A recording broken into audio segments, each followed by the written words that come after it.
467쪽에 있습니다. 하나님의 말씀 사무엘하 3장 22절에서 39절까지 말씀입니다. 구약 467쪽에 있습니다. 우리 22절 제가 먼저 읽겠습니다. 다윗의 신복들과 요압이 적군을 치고 크게 노력한 물건을 가지고 돌아오니 아브넬은 이미 보냄을 받아 평안히 갔고 다윗과 함께 헤브론에 있지 아니한 때라. 요압 및 요압과 함께한 모든 군사가 돌아오매 어떤 사람이 요압에게 말하여 이르되 내레 아들 아브넬이 왕에게 왔더니 왕이 보내매 그가 평안히 갔나이다. 요압이 왕에게 나아가 이르되 어찌하심이니까 아브넬이 왕에게 나아왔거늘 어찌하여 그를 잘 보내 잘 가게 하셨나이까. 왕도 아시려니와 내레 아들 아브넬이 온 것은 왕을 속임이라.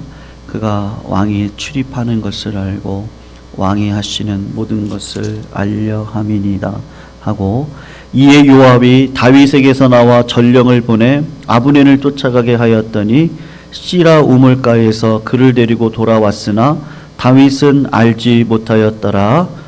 아브넬이 헤브론으로 돌아오매 요압이 더불어 조용히 말하려는 듯이 그를 데리고 성문 안으로 들어가 거기서 배를 찔러 죽이니 이는 자기의 동생 아사엘의 피로 말미암음이더라.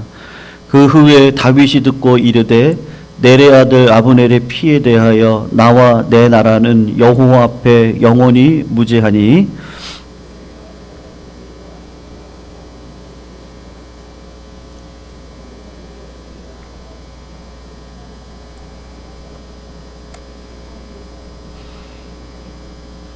양식이 떨어진 자가 끊어지지 아니할지로다 하니라.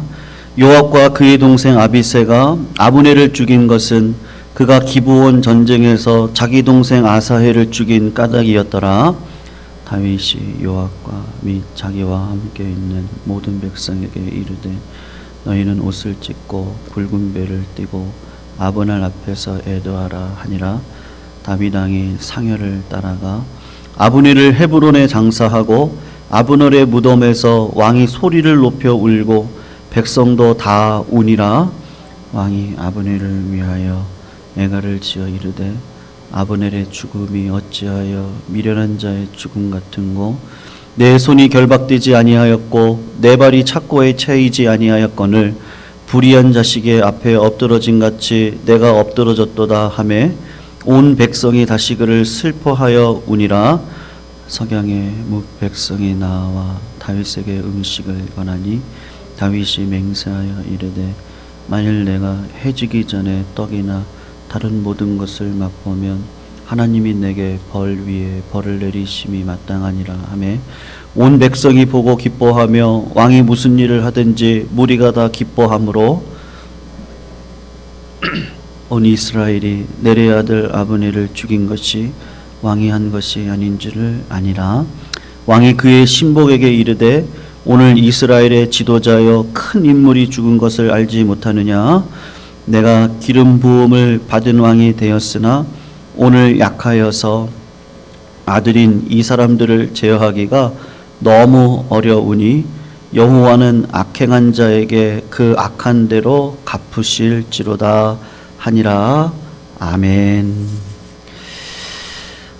오늘 고난을 통해 배운 지혜, 정직과 포용이라는 제목을 가지고 사무엘하의 말씀을 우리가 계속해서 살펴보도록 하겠습니다. 오늘 본문을 통해서 살펴보고 싶은 것이 있는데요. 우리가 이 땅을 살아가다 보면 예기치 못한 어려움들을 당할 때가 있고 또 생각지 못했던 일들을 통해서 우리가 하나님의 일이나 또 가정의 일이나 또 직장에서 일들을 행해 나갈 때 어려움을 당하는 일들이 있습니다. 오늘 본문에서도 그런 내용들을 담고 있는데 예기치 못한 어려움 속에서 어떻게 처신을 하고 또 어떻게 일을 처리하며 나아가야 될 것인지에 대해서 오늘 본문이 주는 지혜가 있는데 그것이 바로 정직과 포용이라는 단어로 오늘 저는 좀 설명을 드리고 싶습니다. 오늘 본문의 배경이 이렇게 되는데요. 우리가 지난주에 살펴본 것처럼 다윗의 신복이었던 요압의 수하의 12명의 장수들과 또 사울 왕 쪽에 있었던 아브넬의 장수의 수하였던 12명이 그냥 장난삼아 전쟁을 하자고 했다가 결국은 요압의 동생 아사헬을 죽였던 사건이 벌어졌다는 걸 우리가 지난주에 살펴보았습니다. 다윗이 그것을 알고 있기 때문에 아브넬이 마음을 고쳐먹고 다윗과 이제는 이스라엘을 통합을 하고 평화로운 나라를 이루기 위해서 협상을 하러 왔을 때 다윗이 의도적으로 요압을 신복들과 함께 변방에 전쟁을 하는 곳으로 보내게 됩니다. 그 이유는 분명할 것이죠. 아브넬을 천추의 원한으로 생각하고 있던 요압이 있으면 이스라엘 나라를 평화로운 나라로 이룰 수 없으니까 요압을 변방에 보내고 그 사이에 아브넬과 언약을 맺어 이제는 이스라엘 나라를 통일을 하기로 그렇게 서로 간에 이야기를 하고 보내게 됩니다. 여러분, 근데 염려했던 일이 터지고 만 것인데 요압이 적군을 크게 치고 승리한 후에 노력한 물건을 가지고 헤브론에 들어왔을 때 예기치 못한 일이 벌어진 것이죠. 어떤 사람이 요압에게 중요한 정보를 알려주는데 너의 동생을 죽였던 넬의 아들 아브넬이 왕과 함께 언약을 맺고 그리고 평안히 돌아갔다라는 말을 듣게 됩니다. 그때 오늘 본문 24절에서 25절을 보면요, 요압이 따지듯이 다윗에게 이렇게 묻고 있어요. 24절을 보시면 요압이 왕에게 나아가 이르되 어찌 하심이니까 아브넬이 왕에게 나왔다는 걸 내가 들었는데 어떻게 그를 평안하게 보낼 수 있습니까? 넬의 아들 아브넬은 당신을 속이려고 하는 것이고 왕에 출입하는 것을 알려고 온 것뿐이다. 그렇게 이야기를 합니다. 그렇게 이야기한 중심의 본심은 무엇이겠습니까? 요압은 인간적인 마음으로 자기를 배제시킨 것에 대한 불쾌감도 서려 있을 뿐만 아니라 더 큰 건 뭐죠? 자기 동생을 죽였던 자가 지금 다윗과 하나가 되어져서 나라를 이루려고 하는 모습에 대해서 마음에 들지 않는 것이죠. 그런 이유로 요압이 다윗 왕에게 지금 이야기를 하고 있는 것입니다. 그리고 그는 왕의 허락도 없이 어떤 일이 벌어지느냐 하면 결국 개인적인 복수심, 이기심을 버리지 못하고 이 아브넬을 몰래 불러다가 이 복수를 하는 일이 벌어지게 됩니다. 그것이 26절에서 27절 한번 보세요, 성도님들. 이에 요압이 다윗에게서 나와 전령을 아브넬에게 보내서 시라과 시라 우물에서 그를 데리고 돌아옵니다. 근데 본문에 뭐라고 얘기하면 다윗이 이 사실을 전혀 알지 못한다고 이야기하고 있죠. 그리고 27절을 보시면 아브넬이 헤브론으로 돌아와서 요압이 더불어 조용히 말하는 듯 그를 데리고 가다가 그의 배를 칼로 찔러가지고 죽이는데 이유가 무엇입니까? 자기 동생 아사헬을 아브넬이 죽였기 때문인 것이죠. 여러분, 요압이 아브넬에게 부하를 보내서 마치 다윗이 할 말이 있는 것처럼 거짓 전령을 보내서 헤브론으로 돌아오게 하고 그리고 다윗을 만나러 가는 그 길가에서 요압이 자기 동생을 복수하기 위해서 칼로 찔려서 죽이고 말았습니다. 그러니까 아마 다윗도 생각하지 못했던 일이 지금 벌어진 것이죠. 다윗이 동족과 싸워서 통일을 이루는 거 절대 원하는 사람이 아니라는 거 우리가 지난주 살폈습니다. 그러니까 평화 통일을 이루기를 원하고 악을 악으로 갚는 것이 아니라 어떻게 하든지 선으로 갚아서 이 나라를 통합하기를 원하는 마음이 있었는데 가장 신복이었던 요압이 개인의 감정 때문에 이스라엘의 전체 유익을 생각하지 못하고 지금 분란이 일어날 수밖에 없는 상황이 벌어진 것입니다.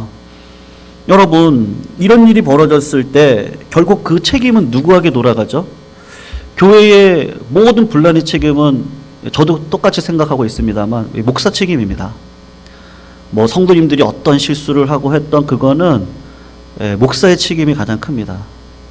그러니까 나라도 마찬가지인 거죠. 아무리 밑에 사람이 어떻게 했던 간에 그 책임은 결국은 대통령이 져야 됩니다. 그 지도자의 역할이 있는 것입니다. 분명히 지도자는 지도자로서의 그릇을 가지고 걸어가야 되는 일인데 이 책임을 결국은 누가 져야 돼요? 자기 신복 요압이 실수를 하고 개인적인 원수로 복수심으로 했지만 책임은 다윗이 져야 되는 것입니다. 아무리 다윗이 내가 죽이지 않았다고 이야기해도 그거 믿을 사람이 어디 있어요? 요압이 충신인데 다윗과 언약, 밀약을 맺고 아브넬을 죽인 거 아니냐? 분명히 그렇게 오해할 수 있는 사람도 생길 것이고 결국은 나라가 통합이 되어져도 다윗 편에 선 사람들은 전부 다 숙청을 할 거 아니냐? 그런 피바람이 불 거 아니냐? 그렇게 생각할 수 있는 이것이 지금 나라를 세워가는 일에 지금 엄청난 위기가 닥쳐져 있는 겁니다. 다윗에게 있어서는 정치적인 파장이 클 뿐만 아니라 정말 이 일을 어떻게 꾸려가야 될지, 이 교회가 분열되고 나라가 분열되어지는 이 상황 가운데서 어떻게 하나가 되어질 수 있을까에 대한 이 다윗은 분명히 이 고민이 있었을 거예요.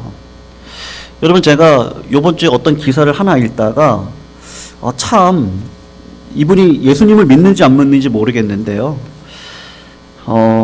참 이분이 하는 이야기가 어쩜 이렇게 성경하고 말하고 있는 이야기가 똑같은지, 지도자로서의 자질이 무엇이고 2인자고 1인자가 어떻게 틀린지에 대해서 저는 이분의 글을 보면서 진짜 이건 성경적인데 이 세상 사람들도 이 성경적인 걸 어떻게 알고 세상의 기업을 이렇게 이끌어갈까.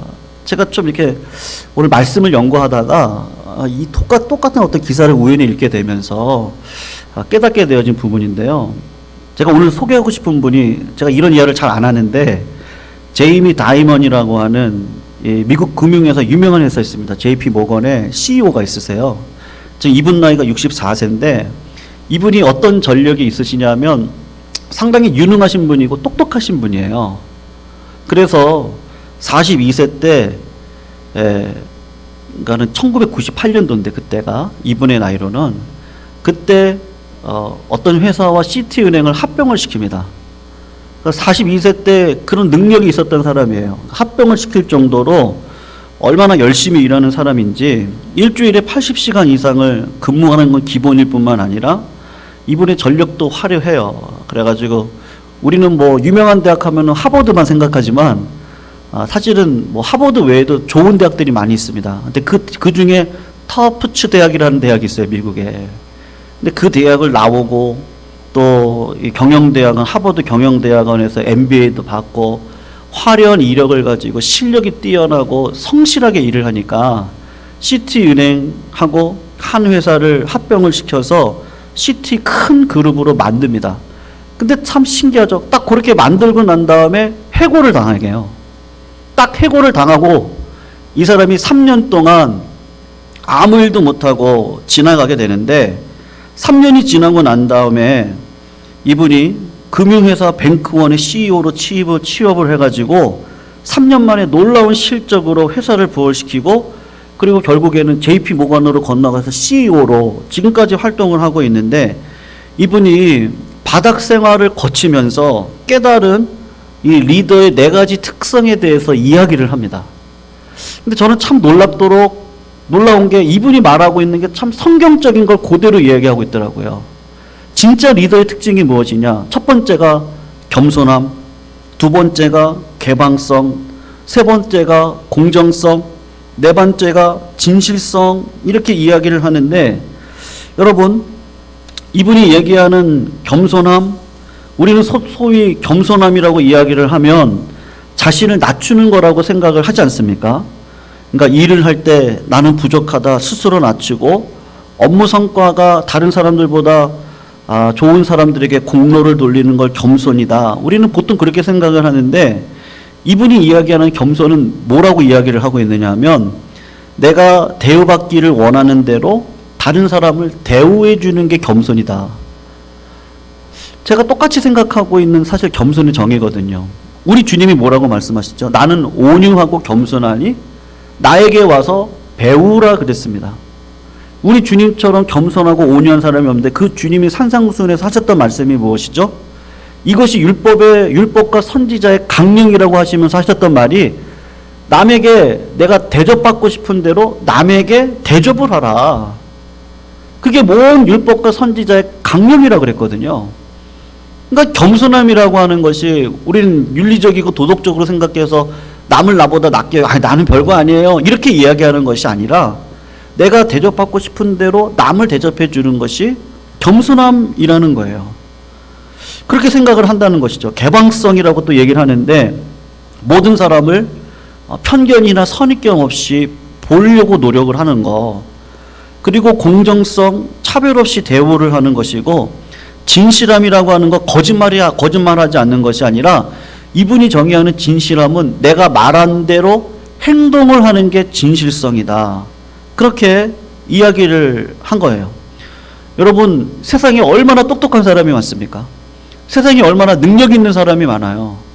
근데 그 능력을 가지고 혼자 살 수 없어서 똑똑하게 열심히 일을 해서 42세에 시티그룹을 큰 그룹을 만들었는데 이 사람에게 없었던 것이 무엇이냐면 혼자 똑똑했던 거예요. 혼자 잘난 거예요. 그러니까 겸손함이 없고 개방성이 없고 포용심이 없고 진실성이 없고 혼자는 잘하는데 끌고 가지 못하니까 결국은 you are fired. 그래서 해고를 당했는데 해고를 당하고 나에게 없는 게 뭘까 고민을 하다가 보니까 나에게 이 팀워크를 이뤄가는 게 없구나. 그 팀워크를 이루기 위해서는 어떻게 해야 되지? 최고로 필요한 게 겸손함인 거예요. 내가 대접받고 싶은 대로 밑에 있는 사람들을 대접해 드리는 거죠. 그렇게 해서 사람들을 한 사람 두 사람 감화를 시키고 같이 가는 그 팀인 건데, 여러분 오늘 본문 말씀을 보면요, 의도하진 않았지만 다윗에게 있었던 이 정직과 포용으로 이 어려움을 뛰어넘는 모습을 사실은 보게 되는 것이죠. 여러분, 다윗에게 있어서의 그 겸손함은 무엇입니까? 제가 볼 때는 남에게 대접받고자 하는 대로 본인도 대접을 하고 있는 모습을 볼 수가 있는 거예요. 아브넬이 죽었습니다. 근데 아브넬이 죽었을 때 어떻게 이야기를 하고 있습니까? 28절에서 29절을 보면 정직하게 지금 뭐라고 이야기를 하냐면, 그 후에 다윗이 듣고 이르되 내레 아들 아브넬의 피에 대해서 나와 내 나라는 여호와 앞에 영원히 무죄하다. 그리고 29절에 보면 그 죄가 요압의 머리 그 아버지의 온 집으로 돌아간다. 요압의 집에서 백탁병자, 나병환자, 지팡이를 의지하는 자, 칼에 죽는 자, 양식이 떨어진 자가 끊어지지 아니할 것이다. 그렇게 이야기를 하는데, 여러분 지금 요압의 왕인 다윗의 허락을 받지 않고 아브넬을 암살한 것은 지금 반역행위잖아요. 그것에 대해서 요압을 처벌을 하면 어떻게 하죠? 처벌을 해도 그렇고 안 해도 그렇고, 요압을 죽이면 다윗이 욕망과 야망 때문에 충신을 죽인다고 할 수도 있고, 요압을 그대로 두면요 다른 모든 이스라엘 사람들이 다윗을 의심할 거고, 이게 실제로 들어가서 보면 참 어려운 일들이 참 많이 있는 겁니다. 그럴 때 그냥 공식적으로 선포를 하는 것이죠. 다윗이 먼저 아브넬의 죽음이 자신이나 유다 백성과 무관하게 순전히 요압의 개인적인 복수심에서 나왔다고 하는 걸 분명히 공포를 하는 겁니다. 그리고 요압의 집안에 백탁병자라 그러는데요, 피가 흐르는 병입니다. 그리고 나병 자, 지팡이를 의지하는 장애인이라든지 칼에 죽는 자, 굶주리는 자가 계속 나올 것이라고 저주를 했는데 왜 이렇게 인간적으로 저주를 했을까? 하나님의 구속의 역사를 방해하고 성령의 역사를 방해했기 때문에 지금 이런 일들이 일어나고 있는 것이죠. 여러분, 아브넬 같은 사람을 하나님께서 결국에는 끝까지 축복을 하시겠습니까? 그렇진 않을 거예요. 그러니까 그거를 알고 요압이 대응을 했다고 한다면 개인적인 복수심으로 하나님이 하시는 그 섭리적인 일에 지금 물을 끼얹은 것인데, 요압은 그렇게 반응을 한 거죠. 그러니까 아까 제가 JP 모간의 그 CEO에 대해서 말씀을 드렸는데, 그분이 가지고 있었던 그 겸손함, 내가 남에게 대접받고 싶은 대로 아브넬도 대접을 했다면, 성경적인 이야기하면요, 악을 악으로 갚는 것이 아니라 선으로 갚았다면 하나님 요압의 가정을 축복하셨을 거예요. 근데 요압은 오히려 개인적인 야망으로 아브넬을 죽입니다. 근데 다윗은 어떻게 하죠? 아브넬을 대할 때 이스라엘 개인적으로 보면 이스라엘의 왕이 되지 못하도록 방해했던 자가 아브넬이에요. 그리고 사울의 후궁과 통관을 했던 자가 아브넬입니다. 늘 기회를 쫓아서 자기의 실리를 챙기면서 살아왔던 자가 아브넬이에요. 그러니까 인간적으로 보면 아브넬을 처단도 할 수 있고 여러 가지 계획 속에서 이렇게 저렇게 할 수 있는데 아브넬을 자기 중심적으로 보지 않는 다윗의 그런 겸손함의 영성, 정직의 영성이, 포용의 영성이 있는 것이죠. 그러니까 그 진실한 마음이 있으니까 오늘 본문 31절에서 32절을 성도님들 잠깐 보시면요. 다윗이 요압과 및 자기와 함께 있는 모든 백성에게 이르되 너희는 옷을 찢고 굵은 배를 띠고 아브넬 앞에서 애도하라 하니라. 다윗 왕이 상여를 따라가 아브넬을 헤브론에 장사하고 아브넬의 무덤에서 왕이 소리를 높여 울고 백성도 다 울었다라고 지금 이야기를 하고 있습니다. 여러분, 다윗이 아브넬의 장례식에 직접 참여를 해서 진심으로 슬퍼하고 가슴으로 울었어요. 그러니까 아브넬을 향해서 원수의 관점에서 바라보는 것이 아니라 하나님의 언약의 관점에서 보면 이 사람이 도덕적으로 잘못했음에도 불구하고 지금 통합과 포용을 위해서 이 한 사람도 하나님의 뜻 가운데 같이 연합해 가고 있는 다윗의 모습을 그의 죽음 이후에도 볼 수가 있는 것입니다. 다윗이 진심을 향해서 울으니까 이것을 보면서 사람들은 어떻게 합니까? 다윗을 신뢰하게 되는 것이죠. 아브넬을 위해서 애가를 지었다 그래요. 애가를 통해서 뭐라고 이야기를 하냐면 누가 아브넬의 소를 묶지도 않고 발에 착고를 채우지 않았는데 왜 바보같이 요압의 손에 죽었느냐 흐느껴 울면서 아브넬의 죽음에 대해서 내가 죽이지 않았다는 것을 감정적으로 표현도 하지만 하나님의 관점에서 아브넬을 내가 동역자로 생각하고 있었다는 것을 분명히 말을 하고 저녁 때가 될 때까지 음식을 권하라고 하는 자에게 내가 밥을 먹지 않겠다고 다윗이 맹세를 하면서 나아가고 있습니다. 여러분, 이것이 정치적인 쇼입니까? 제가 볼 땐 다윗은요, 하나님의 뜻이면 어떻게든지 동역을 하려고 하고요. 하나님의 나라를 위해서는 내 생각과 내 계획이 아닌 하나님의 뜻을 위해서 어떻게 이룰지를 생각하고 나아갔던 자가 다윗인 것이죠. 여러분, 다윗이 예측하지 못했던 이스라엘 백성을 하나로 통합시켜 나가는 일에 있어서 요압이라고 하는 사람을 통해서 이 위기가 닥쳤을 때 결국은 이 정직인 것 같고요.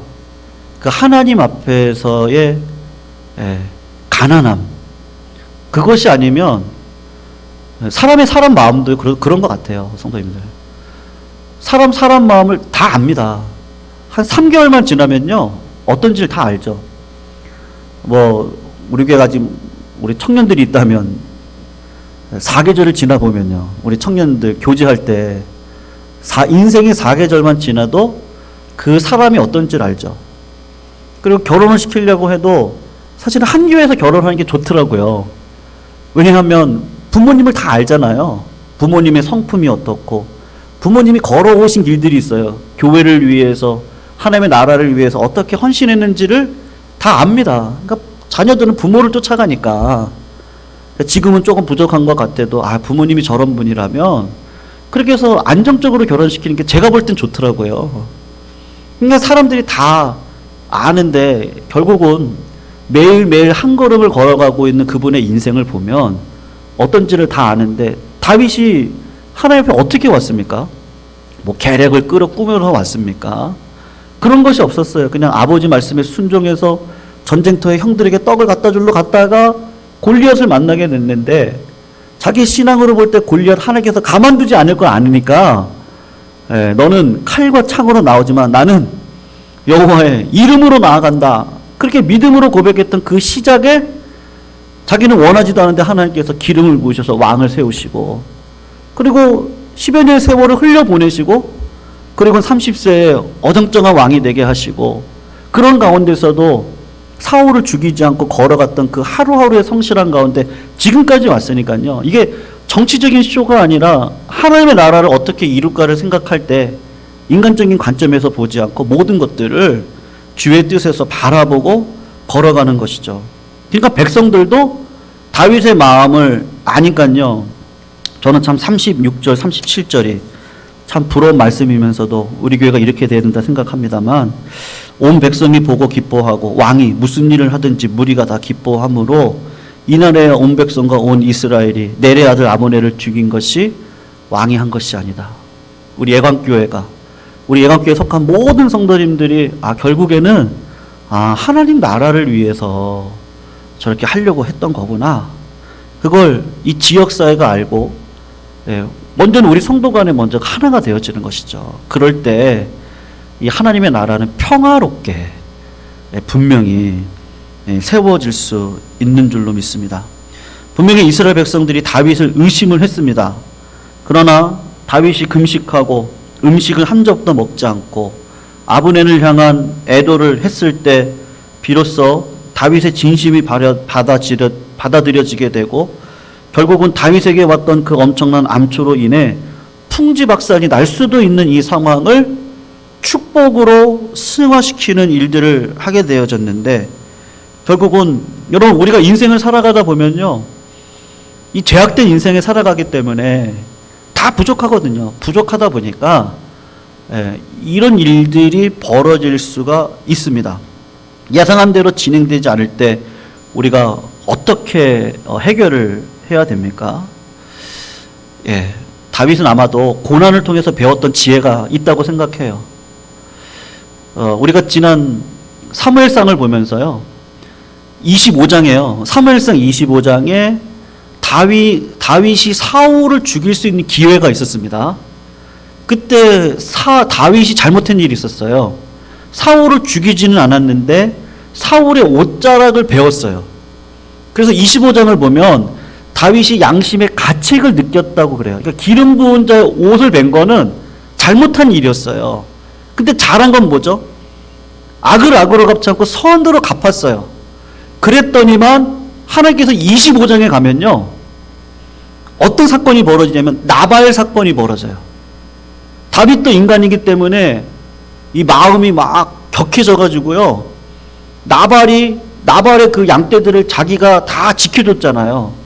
그리고 나발에게 내가 이렇게 지켜줬으니까 음식으로 좀 내가 거느리고 있는 이 소년들에게 밥을 주라고 이야기를 합니다. 근데 나발이 거절을 하거든요. 인간적인 생각이 막 올라와서 나발을 죽이러 가는데, 그때 하나님의 섭리 가운데 아비가일이라는 지혜로운 여자를 붙여가지고 나발을 죽이지 않고 오히려 선으로 바꾸고 다시 돌아와요. 돌아왔을 때 하나님께서 어떤 일이 벌이죠? 10일이 지난가요? 며칠이 지나고 난 다음에 하나님이 나발을 쳐서 죽여요. 그때 다윗이 깨닫는 게 뭐냐면, 모든 일은 하나님의 뜻대로 행해지는 거구나. 하나님의 뜻 가운데 하나님께서 이루어 가시는 거지. 사울조차도 그렇게 하는 거구나. 그걸 딱 알고 난 다음에 26장에 가면 또 똑같은 사건이 벌어져요. 24장에서 다윗이 사울을 살려줬을 때 사울이 했던 이야기가 있습니다. 네가 진짜 이스라엘의 왕이 될 거야. 울면서 그랬어요. 그리고 뭐라고 이야기했냐 하면, 너가 왕이 되면 우리 가족들을 불쌍히 여겨달라. 근데 26장에 와가지고 또 죽이려고 왔는데, 그때 다윗이 한 일이 뭐죠? 옷자락 베는 일이 절대 없었어요. 절대로 기름 부은 자에게 손을 대지 않았어요. 그리고 했던 말이 있습니다. 하나님께서 전쟁에서 그를 심판하시던, 하나님께서 집에서 심판하시던 하나님이 하실 것이다. 다윗이 고난 가운데 하나님의 그 뜻을 깨달은 거예요. 그 신앙을 가지고 여기까지 왔는데 또 예기치 못한 일이 벌어졌어요. 한 나라를 평화롭게 통합을 해서 하는 나라를 이끌어가는 상황 가운데 자기 신복 요압이 개인적인 복수심으로 아브넬을 죽였을 때, 이건 뭐 나라가 이제 분열될 일만 있는 것이죠. 그럴 때 다윗은 또 깨닫는 게 뭐예요? 하나님 앞에 나아가는 거 외에는 없습니다. 내가 가지고 있는 진심을 가지고 아브넬을 그 죽음의 길을 축복하고, 그리고 그를 향한 나의 진실된 마음을 보여주고 결국 그렇게 하는 이유가 포용하기 위해서 한 거거든요. 여러분, 아브람도 똑같아요. 아브람도 창세기 12장에서 약속의 땅에 왔습니다. 근데 기근이 있었어요. 그럼 기근이 있을 때 그 약속의 땅에 있으면 되는데 애굽 땅으로 내려갔잖아요. 그 자기 아내가 바로의 아내가 될 위기에 처했을 때 하나님이 개입하셔서 바로를 혼내고 오히려 은금을 주고 보내죠. 그때 깨달은 게 뭐겠습니까? 아, 하나님이 우리 가족 밥은 먹이시겠구나. 어떤 상황에도 하나님께서 내 가족은 책임져 주시겠구나. 그걸 깨달아요. 그리고 13장에 바로 어떤 일이 벌어지죠? 자기 사촌 동생 롯과 이 재산이 많다 보니까 이제 헤어져야 되는 일이 벌어지는데 연장자인 자기가 일부러 손해를 보는 선택을 합니다. 우리 지난주 수요일날 살펴봤잖아요. 손해를 보는 일을 일부러 선택을 해요. 왜 그래요? 마음속에 고난을 통해서 실수를 통해서 깨달은 게 뭐냐면 하나님이 나 밥은 먹여주시고 책임져 주신다는 걸 애굽 땅에 갔다 오고서는 깨달은 거예요. 그리고 13장에서 하나님께서 시험을 하시는 거예요. 롯과의 너가 분열을 할 거냐? 아니면 통합을 위해서 정말로 평화롭게 헤어질 거냐? 그랬을 때 분명히 자기 사촌 동생이 좋은 곳을 선택할 걸 알아요. 그럼에도 불구하고 네가 보기 좋은 대로 다 선택해서 가져가. 환경에 의해서 하나님이 나를 복을 주시는 게 아니라 하나님이 나를 복을 주실 걸 알기 때문에 어떠한 상황에서 복을 줄 걸 알기 때문에 나는 평화의 길을 선택을 하는 거예요. 그때 하나님께서 그 믿음을 보시고 나타나셔서 헤브론이죠. 거기서 동산입니다. 지역적으로 보면 어떻게 동산인데 거기 올라가게 해서 동서남북을 보라고. 그리고 내가 너한테 이 땅을 다 줄 거야. 아브라함에게도 고난을 통해서 인간의 실수가 있거든요. 고난을 통해서 하나님께서 세워가시는 모습을 보고 그리고 그걸 경험하게 해서 아, 하나님이 우리도 책임져 주시고 내 가정도 우리 교회도 다 책임져 주실 것을 알고 그 믿음 가운데서